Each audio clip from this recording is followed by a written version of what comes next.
So I was saying कि कोई भी प्रोग्रामिंग लैंग्वेज हमारा इनपुट आउटपुट किन करेक्टर्स का कर सकती है, इस बात से डिसाइड होता है कि उस प्रोग्रामिंग लैंग्वेज ने कौन सा करेक्टर सेट फॉलो किया हुआ है।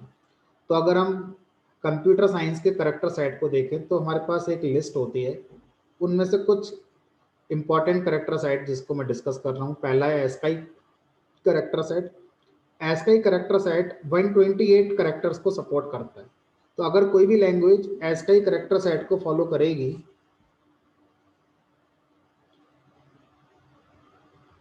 तो उस प्रोग्रामिंग लैंग्वेज में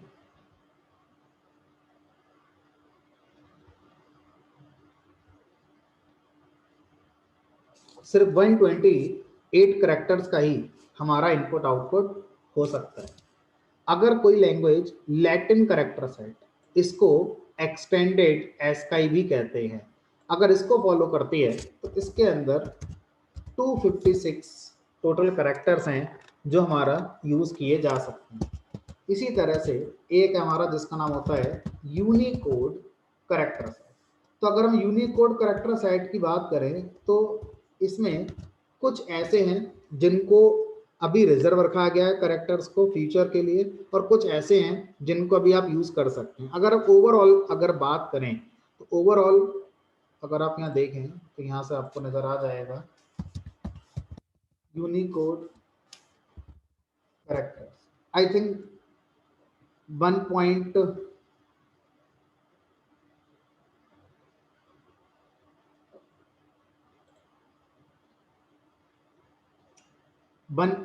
लाख, अराउंड 1.5 लाख करेक्टर्स हैं अगर हम बात करते हैं यूनिकोड की, तो जो लेटेस्ट वर्जन है उसके अंदर।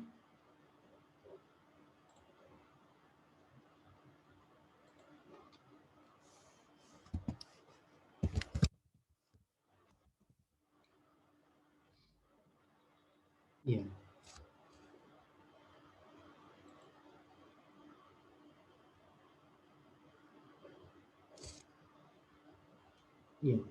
these characters are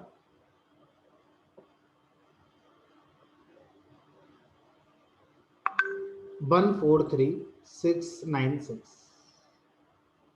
टोटल ये करेक्टर्स हमारे हैं। तो अगर हम देखें, सॉरी, टोटल करेक्टर्स हैं 143859, जिसमें कुछ ये करेक्टर्स हैं कुछ ये करेक्टर्स।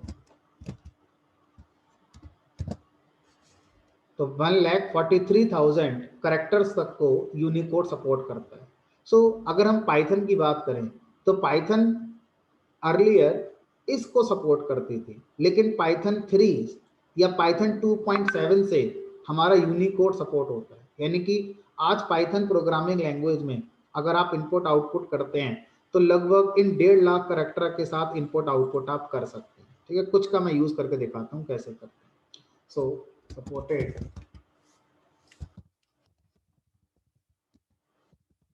फ्रॉम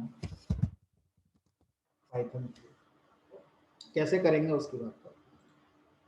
तो मान लीजिए मुझे क्या करना है, मुझे कुछ भी प्रिंट करना है। तो जो भी आप प्रिंट करना चाहते हैं आपके कीपैड में उनके लेटर्स हैं, सिंबल्स हैं, डिजिट्स हैं। लेकिन अगर कुछ ऐसा प्रिंट करना चाहते हैं आउटपुट में जो कीपैड में आपके अवेलेबल है ही नहीं, करेक्टर्स जैसे का गा, या रोमन 1 2 3 4 5 लिखना है ना, तो ये सब तो आपके कीपैड में नहीं है। तो क्या इनको हम आउटपुट में दिखा सकते हैं? Answer is yes. कैसे दिखाएंगे? यूनिकोड वैल्यू, हर करेक्टर की एक यूनिकोड वैल्यू रखी गई है और वो यूनिकोड वैल्यू स्ट्रिंग में आप लोग लिख सकते हैं। तो मैं स्ट्रिंग में क्या लिखूंगा, मान लीजिए मुझे यहाँ पर ए लिखना है, तो ए तो मैं सीधे सीधे प्रिंट कर सकता हूँ क्योंकि मेरा कीपैड में ए नाम से की होती है। तो इसमें तो कुछ नया है नहीं बताने के लिए, फिर भी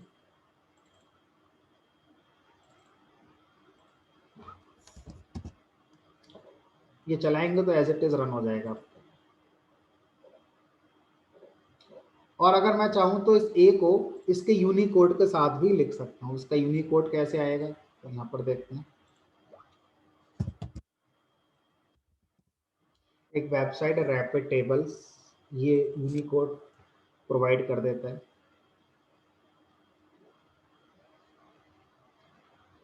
जैसे मैंने स्मॉल ए का देखना है,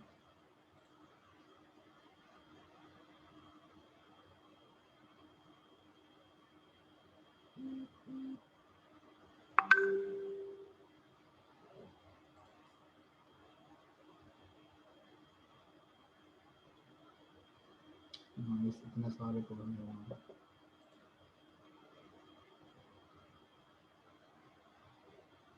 चलो कैपिटल ए का दिखाई दे रहा है, ये देख लेते हैं। अल्फा बीटा गामा का चलो देख लेते हैं, यहाँ से काफी कुछ सीखने मिल जाए। कैपिटल ए का देखते हैं। तो कैपिटल ए का यूनिकोड ये है /U0391, ये लिखना है /U वाला। तो कैपिटल ए में प्रिंट करा रहा हूँ यूजिंग यूनिकोड। और अगर आप अल्फा बीटा गामा प्रिंट कराएंगे तो अल्फा बीटा गामा की तो की हमारी होती नहीं है। तो देखो ये अल्फा, इसका यूनिकोड क्या है, कॉपी करेंगे, अल्फा प्रिंट हो जाएगा, आ गया। तो इसी तरह काका का प्रिंट हो जाएगा। और बहुत सारी चीजें हैं जो आप प्रिंट करा सकते हैं।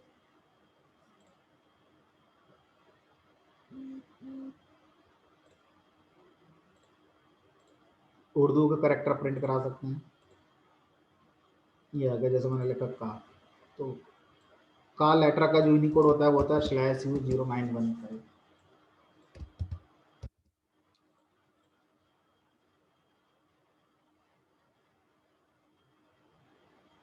ठीक, तो इस तरह से आप इमोजीज को प्रिंट करा सकते हैं। जो चेस के हमारे वो होते हैं लाइक नाइट्स वगैरह होते हैं, उनको आप प्रिंट करा सकते हैं। तो अगर आप सोच रहे हैं कि इस तरह से तो बहुत कॉम्प्लेक्स हो जाएगा कि यूनिक कोड ढूंढना फिर लिखना, ऐसा करने की जरूरत नहीं है। हमारे पास एडवांस लाइब्रेरीज आती हैं जिनमें आपका ये काम आसानी से कर दिया जाता है। ठीक है, बस कॉन्सेप्ट को समझना है कि करेक्टर सेट क्या होता है। करेक्टर सेट का मतलब होता है कि हमारी लैंग्वेज में क्या क्या इनपुट आउटपुट में दिखाया जा सकता है।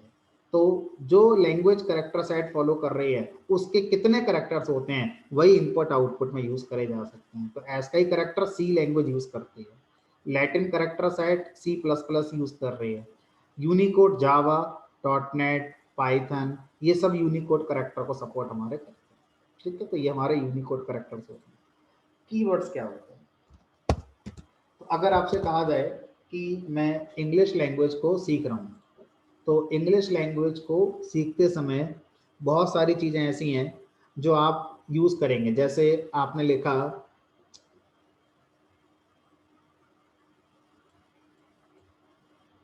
दिस इज ए पेन,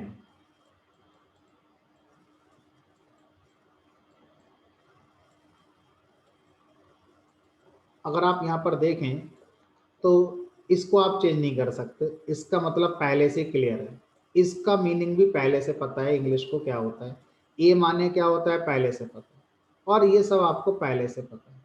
तो इनमें से किसी का भी मीनिंग आप यहाँ पर चेंज नहीं कर सकते। अगर आप सोचे मैं इसका मतलब पास्ट के लिए यूज करूंगा तो वो नहीं हो सकता। आप बोलें ए माने चेयर होता है, नहीं होता, ए माने एक होता है। आप बोलें दिस माने था होता है, नहीं, दिस माने यह होता है। क्यों? क्योंकि ये इंग्लिश ग्रामर के क्या है, हमारे वर्ड्स हैं जो पहले से ही हमें बता दिए गए हैं, जिनका मीनिंग भी पहले से क्या है, रिजर्व है। ना तो हम इनका मीनिंग चेंज कर सकते हैं, क्या हम अपना कोई नया वर्ड बना सकते हैं? मान लो मैंने बना दिया XIP, क्या ये बन जाएगा कुछ? हमने कहा नहीं। तो आप अपना नया वर्ड इंग्लिश में नहीं बना सकते। ठीक है, आप बने बनाए को यूज करेंगे, उनका मीनिंग पहले ही पता है, उन्हीं को आप यूज कर सकते हैं। सेम स्टोरी पाइथन में, जब पाइथन प्रोग्रामिंग लैंग्वेज बनाई जा रही थी तो पाइथन प्रोग्रामिंग लैंग्वेज के अंदर कुछ वर्ड्स पहले से ही बनाकर हमें दे दिए गए और उनका मीनिंग बता दिया। अगर मुझे कभी भी वो मीनिंग चाहिए तो मैं उन वर्ड्स को डायरेक्टली यूज कर सकता हूँ। ठीक है, तो वो वर्ड्स जो पाइथन की लाइब्रेरी के अंदर पहले से ही बनाकर दे दिए हैं और उनका कोई ना कोई एक प्री डिफाइंड मीनिंग होता है, उन वर्ड्स को ही क्या बोला जाता है, हमारा कीवर्ड्स कहा जाता है। तो कीवर्ड्स क्या है? Reserve words. रिजर्व मतलब जिनका मीनिंग पहले ही रिजर्व कर लिया है, किसने? लैंग्वेज ने कर लिया है। आप उसको चेंज नहीं कर सकते, आप नए खुद के कीवर्ड्स बना नहीं सकते। ठीक है, ऐसे वर्ड्स को क्या बोलते हैं? कीवर्ड्स कहते हैं। Keywords are reserved words that is having special meanings. You cannot modify their meanings. कितने कीवर्ड्स हैं पाइथन में? तो in Python 3 version there are 35 keywords, and out of these 35 keywords 3 are in lowercase. So 32 are in lowercase and 3 in capitalized. यानी कि Python की library में 35 keywords हैं total, और उन 35 में 32 कीवर्ड्स हैं लोअर केस के, और जो 3 हैं हमारे वो हैं कैपिटलाइज केस में। अब आप बोलेंगे सर कैपिटलाइज केस और अपर केस एक ही बात है, हमने कहा नहीं, कैपिटलाइज केस और अपर केस में डिफरेंस होता है। क्या डिफरेंस है उसकी बात करते हैं। तो किसी भी जगह का नाम या किसी पर्सन का नाम जब लिखा जाता है वो कैपिटलाइज केस में लिखा जाता है, ना कि अपर केस में लिखा जाता है। जैसे कोई प्लेस है उसका नाम है नोएडा, तो मैं कैसे लिखूंगा उसे? इस तरह से लिखूंगा। कोई पर्सन है उसका नाम है विराट, तो मैं उसे ऐसे लिखूंगा। यहाँ पर आप देखिए फर्स्ट जो लेटर है वो कैपिटल में, बाकी सब लोअर में। तो किसी वर्ड का अगर फर्स्ट करेक्टर कैपिटल है बाकी सब लोअर में है तो इस केस को बोलते हैं कैपिटलाइज केस। अपर केस का मतलब होता सारे करेक्टर अपर केस में, इस तरह से। ये क्या कहलाएगा? ये अपर केस कहलाएगा। एक होता है लोअर केस। लोअर केस मतलब सारे करेक्टर लोअर केस में, सारे करेक्टर लोअर केस में। तो जो 32 कीवर्ड्स हैं वो लोअर केस में ही है, यानी कि सब कुछ लोअर केस में, सारे करेक्टर लोअर केस में। 3 कीवर्ड ऐसे हैं जिनके इनिशियल जो करेक्टर्स हैं वो कैपिटल में और रिमेनिंग करेक्टर्स उनके लोअर में, तो उन्हें बोलते हैं कैपिटल केस। अब देखो 32 को लिखना तो प्रैक्टिकली पॉसिबल नहीं है, लेकिन जो 3 हैं उनको लिखा जा सकता है। उनको मैं लिख देता हूँ। एक है ट्रू टी कैपिटल, एक है फॉल्स एफ कैपिटल, और एक है नन। जब हमने देखा नन जनरली हम वहां यूज करते हैं जहां पर कोई डिफॉल्ट वैल्यू का कॉन्सेप्ट आ रहा है, वहां पर नन का यूज कर सकते हैं। तो ये हमारे क्या होते हैं पाइथन के अंदर कीवर्ड्स का कॉन्सेप्ट हो जाता है कि कीवर्ड्स हमारे क्या होते हैं। हम बना सकते हैं? हमने कहा नहीं, हम अपने खुद के नए कीवर्ड्स नहीं बना सकते। जिसने लैंग्वेज बनाई वही कीवर्ड बनाकर अगले वर्जन में ऐड कर सकते हैं। ठीक, अब आगे बढ़ते हैं और नेक्स्ट हमारा कमेंट। सो कमेंट बेसिकली हमारा एक ऐसा कॉन्सेप्ट है जिसका प्रोग्राम के आउटपुट से कोई फर्क नहीं पड़ता, लेकिन फिर भी प्रोग्रामर को फोर्स किया जाता है कि आप इसका यूज करिए कोड को लिखते समय। क्यों ऐसा कहा जाता है? जब इसका आउटपुट में कोई फर्क ही नहीं पड़ेगा तो मैं इसको यूज ही क्यों करूं? इसका यूज करने का एक केस स्टडी के साथ सेंस समझते हैं। मान लीजिए ये आप हैं और आप TCS में काम करते हैं, जस्ट फॉर एग्जांपल, और यहाँ पर बैठ के आप कोड बना रहे हैं, किसी प्रोजेक्ट का कोड आप बना रहे हैं। अब आपने क्या करा? आपने बहुत मेहनत करी, अपना CV अपडेट किया, और मान लीजिए आपका सिलेक्शन हो गया गूगल में।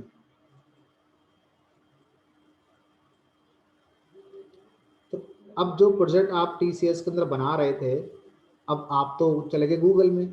आपको क्या लगता है आपके बिना TCS बंद हो जाएगी? नहीं, जैसे आप गूगल में चले गए वैसे ही TCS किसी और को हायर कर लेगा काम करने के लिए, किसी को प्रमोट कर देगा। प्रॉब्लम क्या है? प्रॉब्लम यह है कि जब आप कोड बना रहे थे तो आपने काफ़ी कोड बना दिया है इसका। अब इस कोड को एक नया बंदा आकर आगे लिखेगा तो पहले से समझ में तो आना चाहिए कि आप क्या कर रहे थे, कौन से वेरिएबल का क्या काम है, कौन सा फंक्शन क्या काम कर रहा है। जो भी आप स्टेटमेंट लिख रहे हैं उनका मीनिंग आपके ब्रेन में था, तभी तो आप लिख पा रहे थे आगे। अब ये तो एकदम इंडिपेंडेंट हो गया ना, इसे तो पता ही नहीं क्या चल रहा है कोड के अंदर। तो पहले ये क्या बोलेगा टीसीएस से कि सर मुझे पहले कुछ दिन दीजिए इसको समझने के लिए, पहले मैं समझ तो लूँ इसमें क्या लिखा जा रहा है, लिखने वाला क्या लिखना चाह रहा है, तभी मैं इसको आगे कोड में लिख पाऊंगा ऐड, वरना नहीं हो पाएगा। ये क्या कोई भी नहीं कर पाएगा। और ये बात टीसीएस का जो प्रोजेक्ट मैनेजर होगा इस प्रोजेक्ट का वो भी जानता है। तो वो इसको कुछ दिन देगा, बोलेगा ठीक है भाई समझो कोड को क्या हो रहा है। ध्यान देना टीसीएस इसको सैलरी देता रहेगा, ऐसा नहीं मना कर देगा इससे कि आपको सैलरी नहीं मिलेगी इन दिनों की, ये तो काम कर ही रहा है ना अपना। ठीक है, तो अब कहाँ पर गलती हो गई फिर, ये तो डबल सैलरी हो गई। इस काम को करने की सैलरी तो ऑलरेडी टीसीएस दे चुकी है इस एम्प्लॉय को जो अब नहीं है, और वही पर फिर से समझने का टीसीएस की सैलरी फिर जा रही है। वहां पर कमी कहाँ रह गई, कमी रह गई जब ये बंदा इसका कोड लिख रहा था तो इसको कहना था कि हर लाइन का या हर 4 लाइन के बाद जो आप लिख रहे हैं उसके बारे में डिस्क्रिप्शन लिख लें कि ये कोड क्या कर रहा है, ये वेरिएबल क्या कर रहा है। आपको अपने कोड के साथ साथ उस कोड का डिस्क्रिप्शन भी लिखना चाहिए। अगर आप एमएनसी में काम करेंगे तो ये हैबिट है, आपको करनी ही पड़ेगी, उनके रूल्स हैं, आपको लिखना ही पड़ेगा। हाँ, अगर आप एक ऐसी कंपनी में काम कर रहे हैं जहाँ पर आप ही सब कुछ हैं, आप ही प्रोजेक्ट मैनेजर हैं, आप ही टीम लीडर, आप ही डेवलपर हैं, आप ही डिजाइनर हैं, तो आपका जैसा मनाएगा वैसा करेंगे। ठीक है, तो स्टार्टअप कंपनीज में जनरली इतना फोकस नहीं करते, बट अगर हम एक स्टैंडर्ड में जाएंगे तो ये डिस्क्रिप्शन कोड का लिखना बहुत जरूरी है। तो जब एक नया बंदा कोड को पढ़ेगा तो वो कोड नहीं पढ़ेगा, वो कोड का डिस्क्रिप्शन पढ़ेगा, और इस डिस्क्रिप्शन को पढ़कर वो समझ जाएगा कि क्या लिखने की बात हो रही है। टेक्निकली कोड को पढ़ना और फिर समझना कि वो क्या है, और उसका अगर दूसरी तरफ एक डिस्क्रिप्शन मिल जाए, इंग्लिश में लिखा हुआ, हिंदी में लिखा हुआ, किसी भी नेचुरल लैंग्वेज में लिखा हुआ डिस्क्रिप्शन मिल जाए, नेचुरल लैंग्वेज में लिखा हुआ है, ये पाइथन में जावा में नहीं लिखा हुआ है, नेचुरल लैंग्वेज में लिखा डिस्क्रिप्शन है, तो इसको समझना आसान हो जाएगा। तो ये जो डिस्क्रिप्शन लिखा कैसे जाए, मान लीजिए मैं यहाँ पर ये वाला प्रोग्राम ओपन करता हूँ दोबारा से,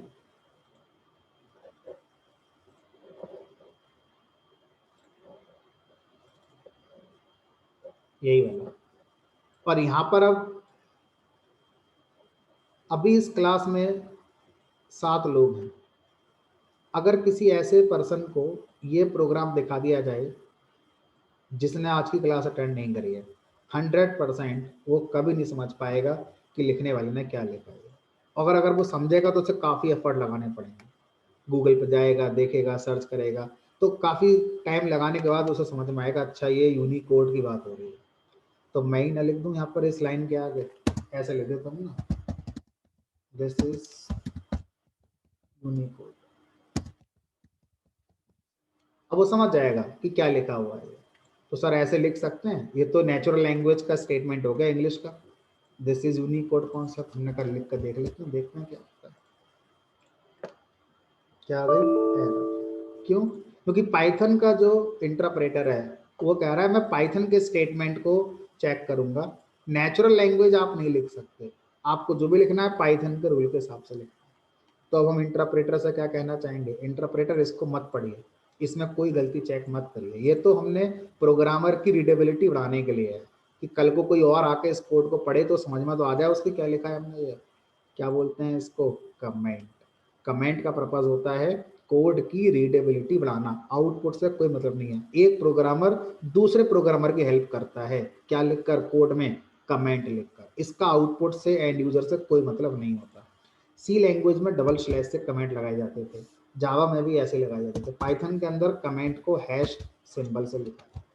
तो हैश के बाद आप कुछ भी लिखते हैं अगर इंडिपेंडेंटली तो वो क्या माना जाता है, कमेंट।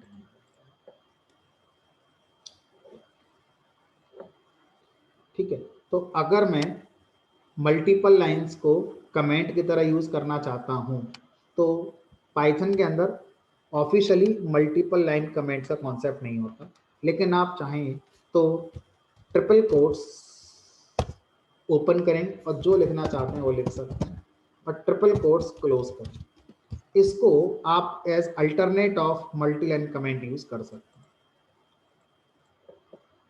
तो सर आप इसे अल्टरनेट क्यों बोल रहे हैं, सही तो चल ही रहा है, कोई प्रॉब्लम नहीं है। तो आगे चल के हम पढ़ेंगे ये कुछ और कहलाता है जिसको आज हम मल्टीपल लाइन कमेंट की तरह यूज कर रहे हैं। So what is a comment? Comment का मतलब होता है जो कोड की रीडेबिलिटी को इम्प्रूव करता है।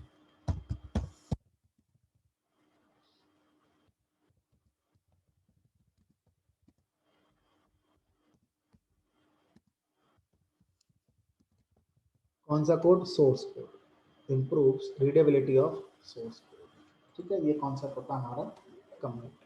अब आता है अगला नंबर, लिटरल। लिटरल कैसे कहते हैं, क्या होता है लिटरल हमारा? लिटरल का मतलब होता है वैल्यू ऑफ स्पेसिफिक टाइप। अगर मैं आपसे कहूँ कि मैंने लिखा सोनू, सोनू एक वैल्यू है। अगर मैं आपसे कहता हूँ कि मेरे पास 20 है, ये भी एक वैल्यू है। मेरे पास 3.14, ये भी एक वैल्यू है। अगर मैं किसी वैल्यू के साथ उसका टाइप भी स्पेसिफाई कर दूं तो वही वैल्यू क्या बन जाती है? लिटरल। ये तीनों वैल्यूज हैं, लेकिन मैं ऐसे बोल दूं कि ये फ्लोटिंग पॉइंट वैल्यू है तो ये क्या बन जाएगा? Floating literal. ये क्या बन जाएगा? Integral literal. क्या कहलाएगा? String literal. सोनू 23.14, ये तीनों वैल्यूज हैं। अगर इनके साथ इनका टाइप बोल दो कि ये स्ट्रिंग लिटरल है, ये स्ट्रिंग वैल्यू है, तो यही क्या कहलाता है? लिटरल। कौन सा लिटरल है? String literal. ये कौन सा लिटरल है? Integral literal. ये कौन सा लिटरल है? Floating point literal. कोई भी वैल्यू जो आप अपने प्रोग्राम में यूज करते हैं और उसको एक आपने टाइप के साथ यूज करा है, क्या कहलाते हैं? लिटरल कहलाती है। तो पाइथन के अंदर लिटरल ही होते हैं, इंडिपेंडेंट वैल्यूज नहीं हो सकती, क्योंकि हर वैल्यू का इंटरनली कुछ ना कुछ टाइप होता है। आपको नहीं बताना है, पाइथन को डिसाइड करेगा ही करेगा। Value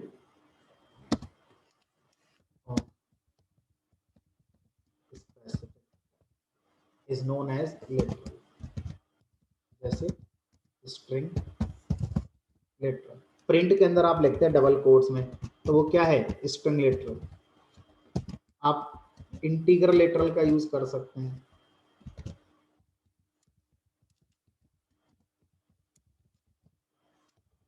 like 10, 20, -10 kind of. आप फ्लोटिंग पॉइंट लिटरल का यूज कर सकते हैं, जैसे 1.2 हो गया, -2.1 हो गया, इस तरह की वैल्यूज एटसेट्रा क्या कहलाते हैं? हमारे सब लिटरल्स कहलाते हैं। तो कोई भी वैल्यू पाइथन के अंदर लिटरल कहलाती है। तो आसान तरीके से समझ लेना है तो यही है, कोई भी वैल्यू पाइथन में लिटरल कहलाती है, क्योंकि इंटरनली पाइथन उसका कोई ना कोई टाइप जरूर रखता है। ठीक है, चलो ये हो जाता है हमारा कॉन्सेप्ट किसका? लिटरल का, कि कैसे हमारे लिटरल काम करते हैं। अब आता है नेक्स्ट कॉन्सेप्ट जिसका नाम है वेरिएबल। चलो एक काम करते हैं, जितना अब तक मैंने पढ़ाया है पहले इस पर डिस्कशन करते हैं, क्योंकि अगला जो कॉन्सेप्ट है वेरिएबल थोड़ा सा नेक्स्ट लेवल का कॉन्सेप्ट हो जाएगा। अभी तक जितना पढ़ा वो सब हम एक जगह रख सकते हैं, है ना, एक लेवल में रख सकते हैं। तो अभी तक कोई किसी का क्वेश्चन, किसी को कुछ पूछना हो तो वो पूछ ले। अभिषेक, ध्रुव, सचिन, आयुष।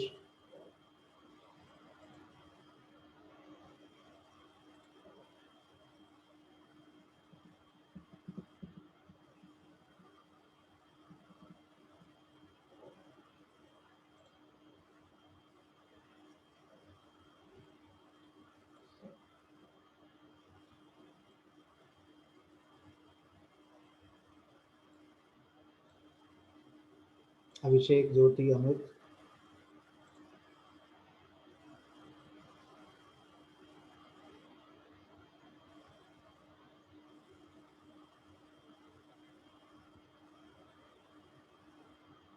ओके,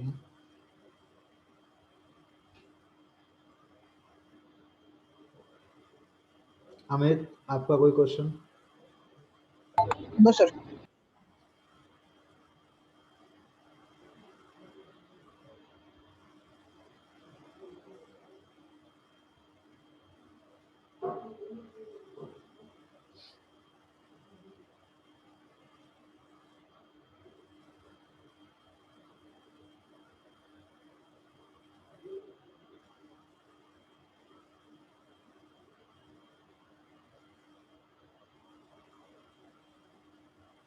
चलिए फिर हम मूव करते हैं नेक्स्ट कॉन्सेप्ट वर्ग तरफ, क्योंकि कोई क्वेश्चन आपकी तरफ से नहीं आ रहा।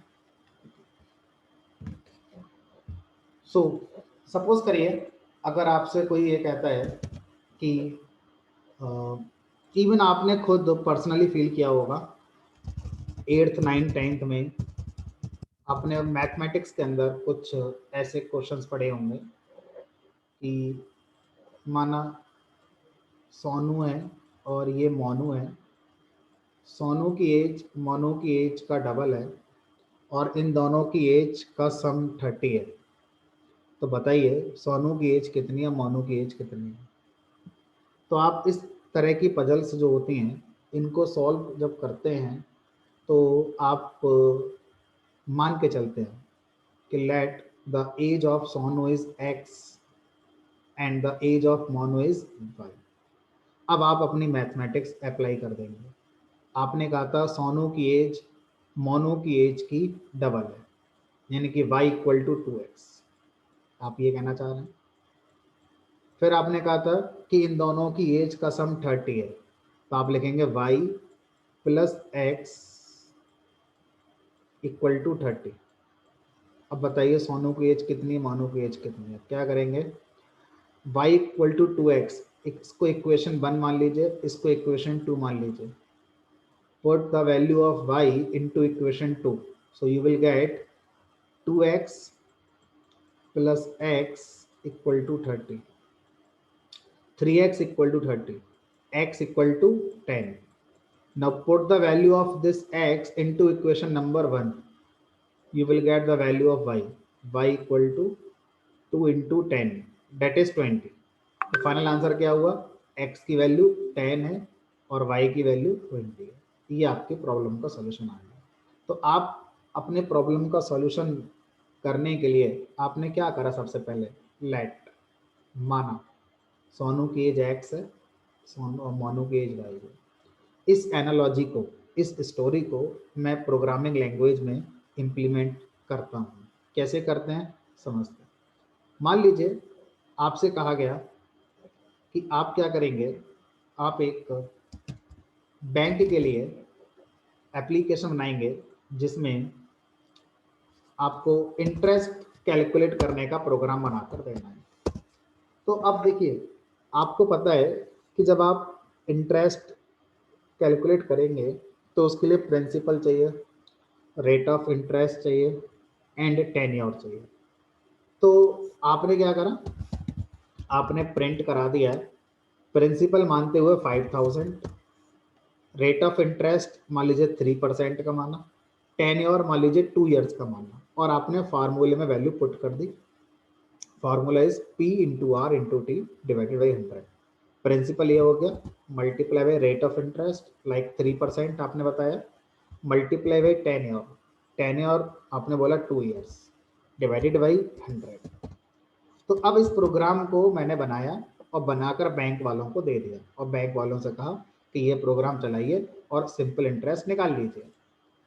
अब बैंक वाले ये कह रहे हैं कि यार हम इस प्रोग्राम को जितनी बार भी चलाते हैं हर बार आउटपुट एक ही दे देता है, क्योंकि बैंक में तो कस्टमर अलग अलग तरह के आएंगे ना। कोई कितने टेन्योर पर हमारा बोरो करेगा, लोन लेगा, कोई कितने प्रिंसिपल पर लेगा, और रेट ऑफ इंटरेस्ट भी चेंज होता रहता है, ऐसा तो नहीं फिक्स रहेगा।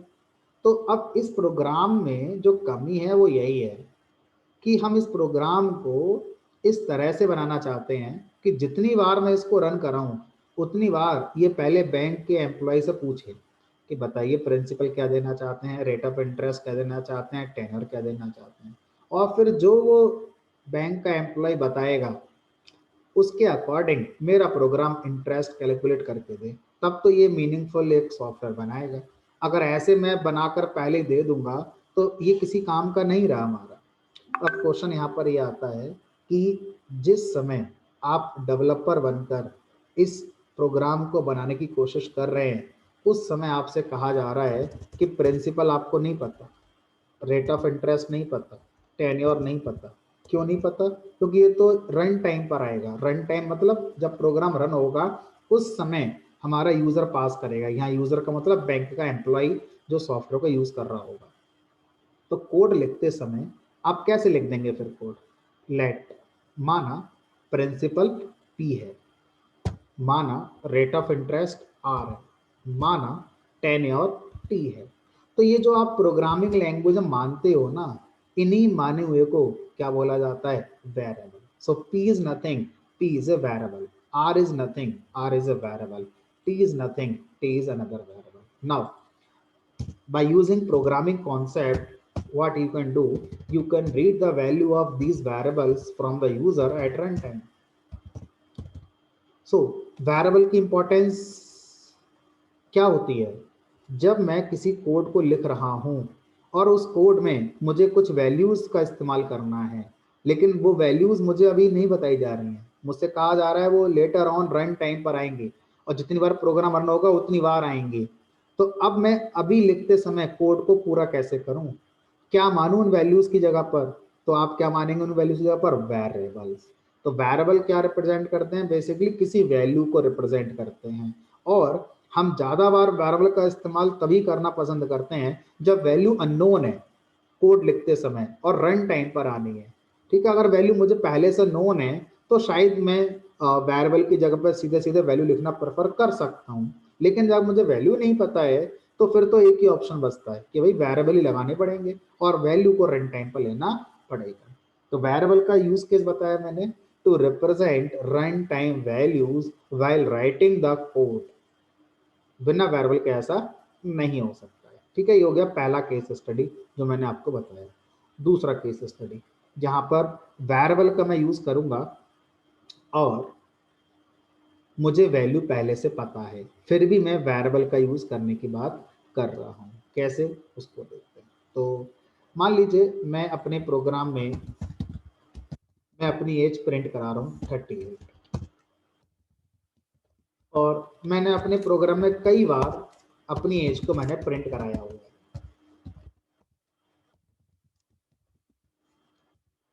ठीक है, अब इस प्रोग्राम को मैंने रन करा दिया।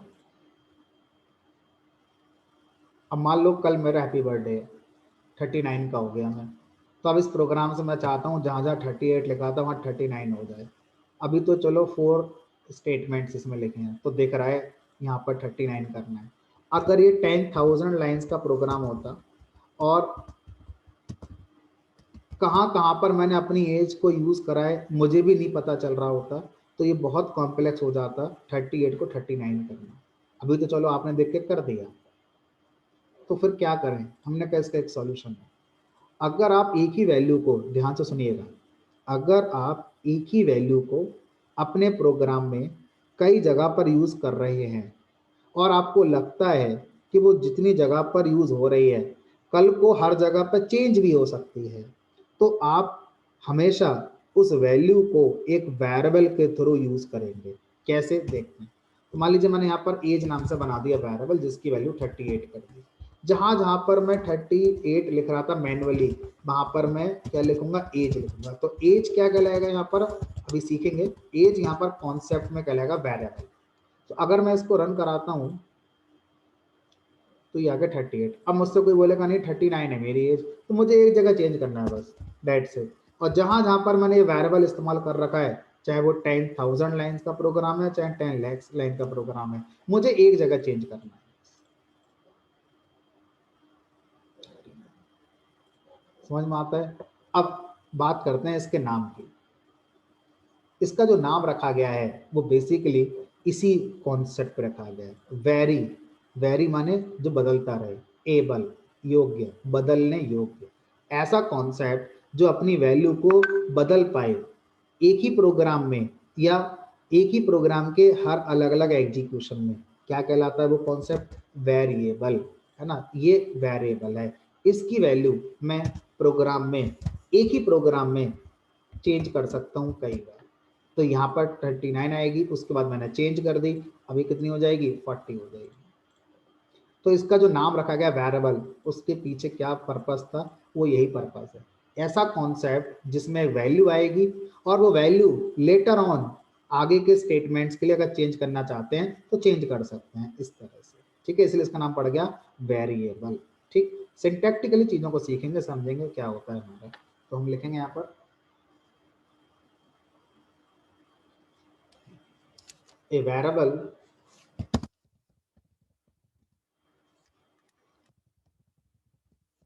represent a value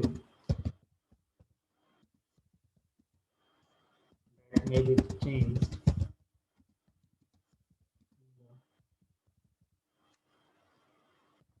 further statement.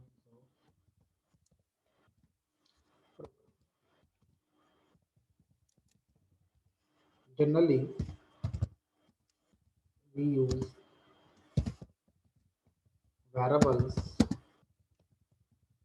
to represent runtime values. तो ये तो वो कॉन्सेप्ट है जो बिना वेरिएबल के कभी सॉल्व हो ही नहीं सकता था। तो अगर मैं आपसे कहूं कि एक प्रोग्रामिंग लैंग्वेज है जिसका नाम है एक्स, इसके अंदर वेरिएबल का कॉन्सेप्ट ही नहीं होता, तो इसका मतलब क्या है कि इस प्रोग्रामिंग लैंग्वेज में रन टाइम पर कभी भी यूजर से वैल्यू नहीं ली जा सकती, इम्पॉसिबल है। तो हमने कहा कोई ऐसी लैंग्वेज है या जस्ट एक हाइपोथेटिकल अपने स्टेटमेंट बोल दिया ये, हमने कहा नहीं, हाइपोथेटिकल स्टेटमेंट नहीं है, ऐसी लैंग्वेज भी है मार्केट में, बड़ा जान आप भी जानते हैं यार, HTML। HTML एक ऐसी लैंग्वेज है, इसलिए इसको प्रोग्रामिंग लैंग्वेज कहते ही नहीं है, इसको मार्कअप लैंग्वेज कहते हैं इसलिए। ठीक है, तो एक ऐसी लैंग्वेज है हमारी जो कभी रन टाइम पर यूजर से इंटरेक्ट नहीं कर सकती, क्योंकि HTML के अंदर वेरिएबल नहीं होते, लूपिंग नहीं होती, ऑपरेटर प्लस माइनस नहीं होते, ये सब चीजें इसमें नहीं होती। तो इसका फिर आप बोलेंगे इसे बनाया क्यों बनाने वाले ने, देखो वो अलग डोमेन अलग पर्पज है, उस पर हम नहीं जाना चाहते। इसका पर्पज था डेटा को प्रेजेंट करना ऑन द वेब। ठीक है, तो अभी इससे ज्यादा इस पर डिस्कशन नहीं करेंगे। फिलहाल हम वेरिएबल पर स्टेप होते हैं। So a variable represent a value that may be changed in the further statement of program. Generally, we use variables to represent runtime values. Now the thing is syntax.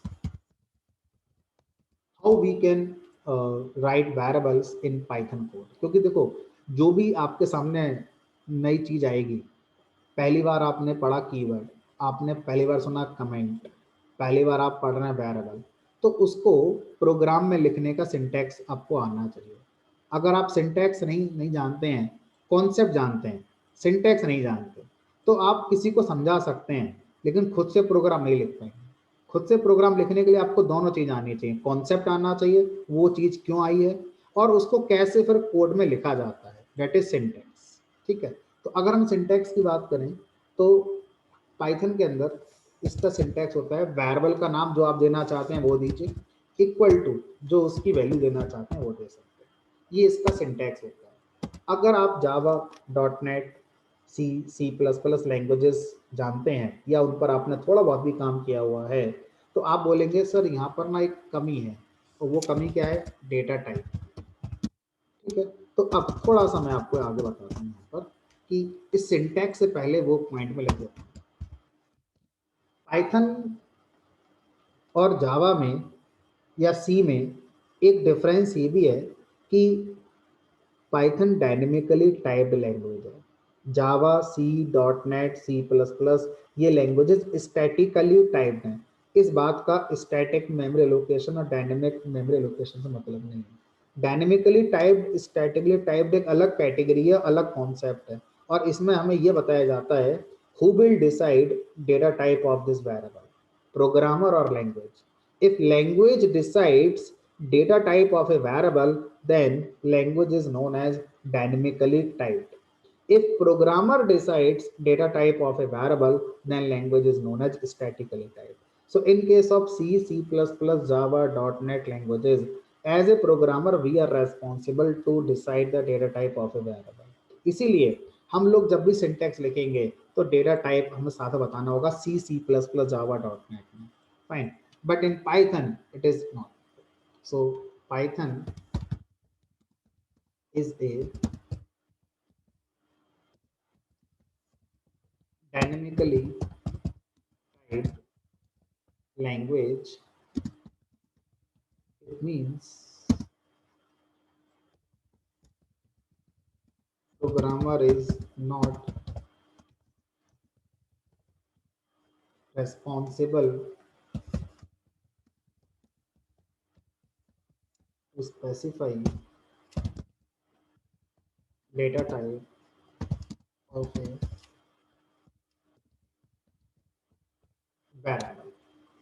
Fine. So it is the responsibility of language to decide data type based on this value. तो इसलिए आप यहाँ पर data type नहीं लिखते, इसे बिना लिखकर छोड़ देते हैं। अगर हम यहाँ पर आते हैं तो इसका सिंटैक्स ये मैंने बनाया वेरिएबल और ये हो गया this। अगर आप बोले नहीं मैं तो सी और जावा की तरह लिखूंगा तो लिखते ही एरर आ जाएगी,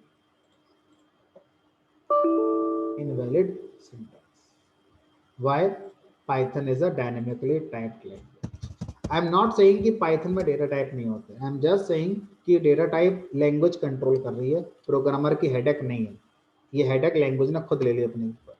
सो अगर मैं आपसे कहता हूँ कि 2022 में एक नई प्रोग्रामिंग लैंग्वेज आई है और उस नई प्रोग्रामिंग लैंग्वेज का नाम है XYZ, तो वो जो प्रोग्रामिंग लैंग्वेज XYZ आई है अगर वो डायनेमिकली टाइप्ड है, इट मीन्स कि वो भी क्या होगी हमारी, अगर वो डायनेमिकली टाइप्ड है तो उसमें भी डेटा टाइप बताने की आपको जरूरत नहीं पड़ेगी। This is the meaning of dynamically type programming language. ठीक है, सो इस तरह से हमारा कॉन्सेप्ट आता है स्टैटिकली टाइप्ड और dynamically typed programming language. This is the syntax of variable in Python language. One thing more, अगर हम पाइथन के अंदर किसी भी वैल्यू को जब वेरिएबल में स्टोर करते हैं और उसका मेमोरी रिप्रेजेंटेशन देखें तो थोड़ा सा अलग है। कैसे अलग है उसकी बात करते हैं।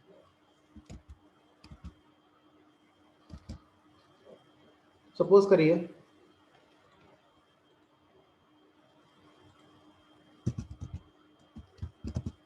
मैंने लिखा यहाँ पर x इक्वल टू 10।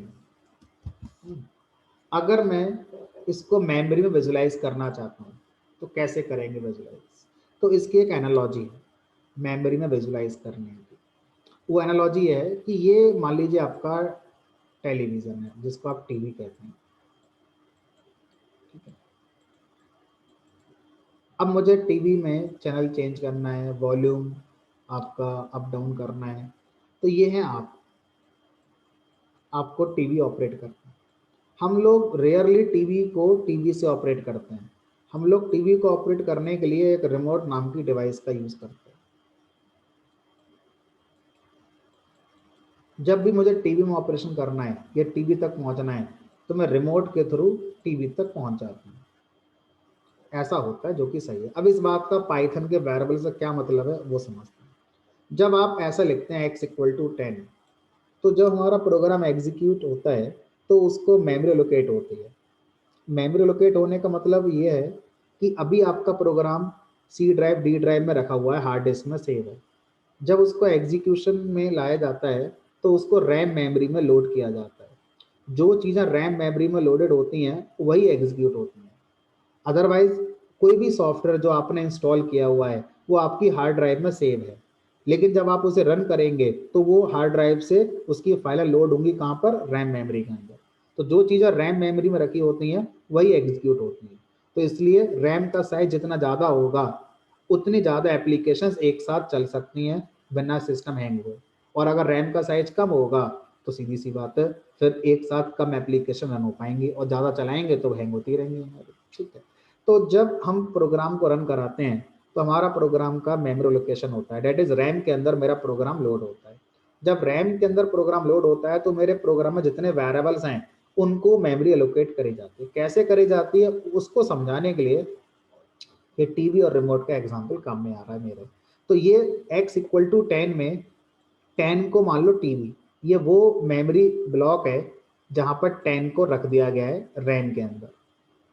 ठीक है, और इसका कोई एड्रेस होगा, मान लीजिए 1000।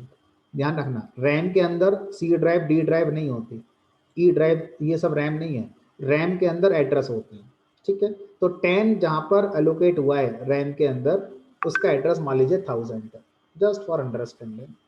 अब ये आपका कोड है, आपके कोड को 10 तक पहुंचना है तो आप सीधे सीधे पहुंच सकते हैं या वेरिएबल के थ्रू पहुंच सकते हैं। तो ये जो वेरिएबल है it is like a remote which is representing, which is pointing or referring this value 10। आपके कोड को अगर 10 के पास जाना है तो दो रास्ते हैं, सीधे सीधे 10 लिख दो कोड में या फिर वेरिएबल के थ्रू भी जा सकते हो।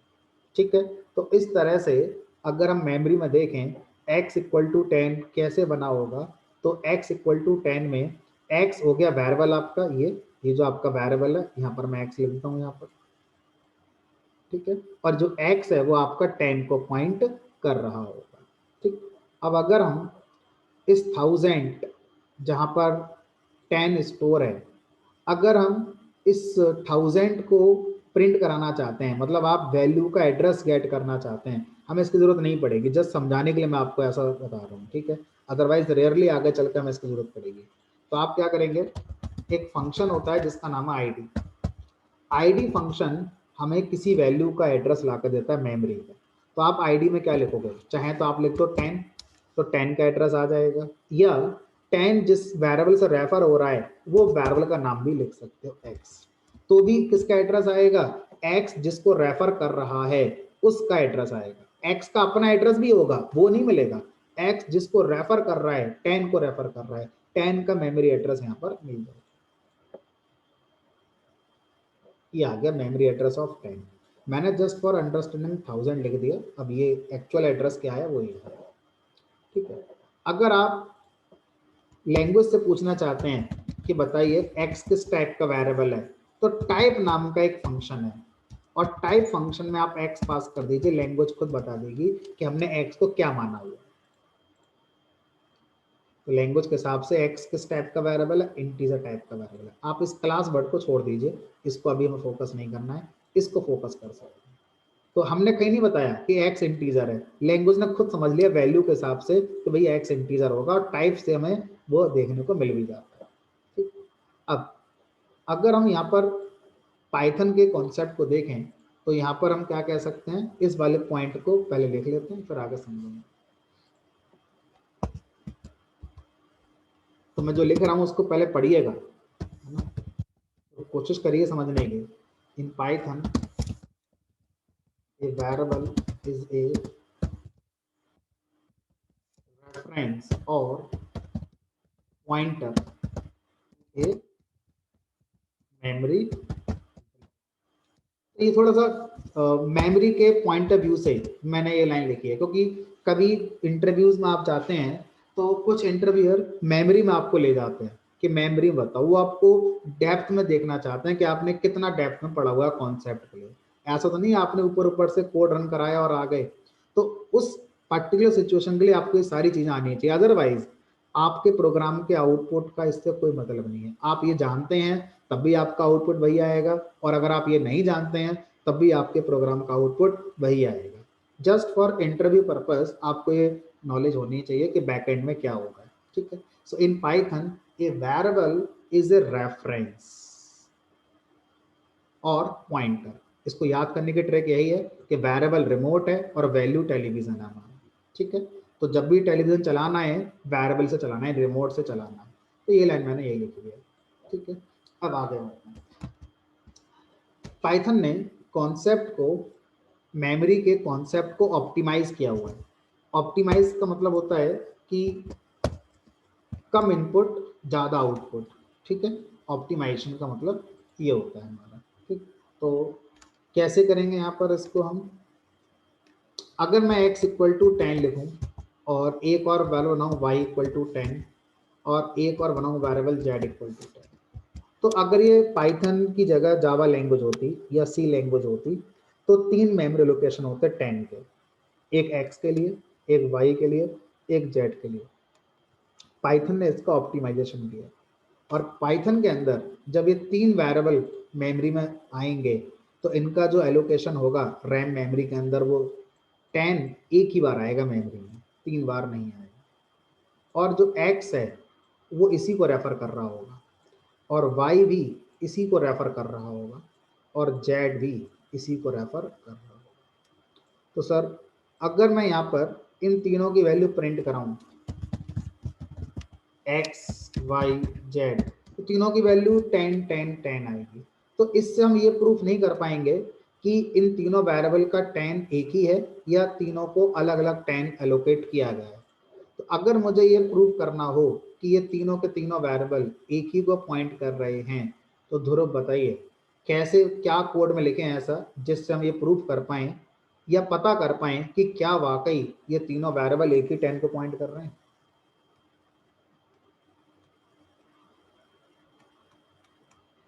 Yes Dhruv, are you there?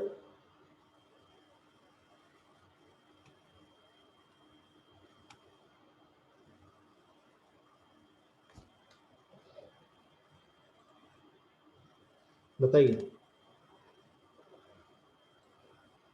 कैसे प्रोग्राम में हम ये समझ पाए कि मेमोरी में वही है जैसा आपने ग्राफिक्स में समझाया है। सर आईडी लिख के, आईडी चेक करते जो। सो मैं क्या करूंगा यहाँ पर इन तीनों की आईडी को चेक करता हूँ। ID of X, ID of Y, ID of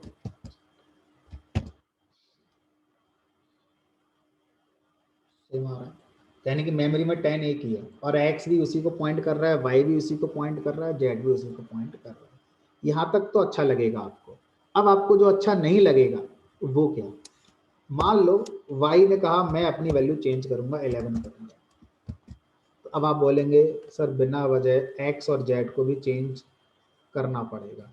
x और z नहीं चाहते कि वो अपनी वैल्यू चेंज करें, लेकिन y चाहता है वो अपनी वैल्यू चेंज करे। तो यहाँ पर अब तीनों के तीनों एक ही मेमोरी को पॉइंट कर रहे थे, अब y ने कर दिया चेंज। अब इस प्रॉब्लम का सॉल्यूशन कैसे आएगा? क्योंकि अभी तक तो ये अच्छा लग रहा था, अभी अच्छा लगना बंद हो गया हमारे लिए। तो इसका एक पाइथन ने सॉल्यूशन निकाला। सॉल्यूशन क्या? जितनी भी वैल्यूज पाइथन में हैं वो सब इम्यूटेबल है। IMMUTABLE, इम्यूटेबल मतलब होता है अनमॉडिफाइएबल, जो बदली ना जा सके। ऐसे कॉन्सेप्ट को जो बदला ना जा सके उसे बोलते हैं अनमॉडिफाइएबल या immutable concept. So in Python all the values are immutable. It means आप इसको लिखकर जो सोच रहे हैं कि ये 10 का 11 हो जाएगा, नहीं होगा। ठीक है, 11 फिर कैसे करें? एरर दे दें कि ये नहीं हो सकता? हमने कहा एरर भी नहीं देनी है क्योंकि वाई नाराज हो जाएगा, वाई को नाराज भी नहीं करना। तो फिर क्या करें? अब हम क्या करेंगे, 11 को एक नई मेमोरी में लेकर आएंगे और वाई से बोलेंगे आप इसको छोड़िए और आप इस नए वाले मेमोरी ब्लॉक को रेफर करिए। तो जो हमारा वाई है वो भी खुश हो गया और जो एक्स और जेड है उनको फर्क भी नहीं पड़ेगा। तो इंटरनली जो मेमोरी में होगा रिप्रेजेंटेशन वो ऐसा होगा। तो इसका मतलब ये है कि अगर मैं फिर से एक्स वाई जेड की वैल्यू चेक करूं तो एक्स और जेड की वैल्यू तो वही आएगी 10 10, लेकिन वाई की वैल्यू क्या हो गई होगी? 11 हो गई होगी। और अगर मैं एड्रेस चेक करूं आईडी से तो एक्स अभी वही होगा जो यहाँ पर आया था, वाई भी वही होगा, सॉरी जेड भी वही होगा जो यहाँ आया था, लेकिन वाई चेंज हो गया होगा। वाई यहाँ पर वही है जो एक्स और जेड है, लेकिन यहाँ वाई डिफरेंट होना चाहिए। अगर ऐसा है तो आपकी जो ग्राफिक्स दिख रही है ये सही है। देखो ये तीनों सही है, एक्स वाई जेड। देखो एक्स और जेड में चेंज नहीं है, वाई में चेंज है। यहाँ देखो एक्स वही है जो पहले था, जेड वही है जो ये है, वाई चेंज है। So again interview question, interviewer आपसे क्या पूछेगा? In Python all the values are immutable. पहले आपसे वो हाँ कहलवा लेगा, आप बोलेंगे हाँ आप जो कह रहे हैं वो सही है। अब आपसे क्वेश्चन पूछेगा, if we change a value in a variable then what will happen internally? Because आप कह चुके होंगे इंटरव्यूअर के सामने कि हाँ पाइथन में वैल्यू चेंज नहीं होती है। तो ये आपको आंसर देना है। whenever we try to change the value of a variable, this value is allocated in a new memory block। यानी कि जो भी आपकी वैल्यू है वो नए मेमोरी ब्लॉक में आ जाए। ठीक है, चलिए तो आज की क्लास के लिए हम इतना रखेंगे और जिन जिन लोगों ने ईमेल आईडी दी है उनको मैं ये नोट्स अभी शेयर कर दूंगा और जो मैंने प्रोग्राम बनाया है ईमेल आईडी पर शेयर कर दूंगा। बाकी कल मिलेंगे सेम टाइम जो हमारा है 5:30। ठीक है, चलिए।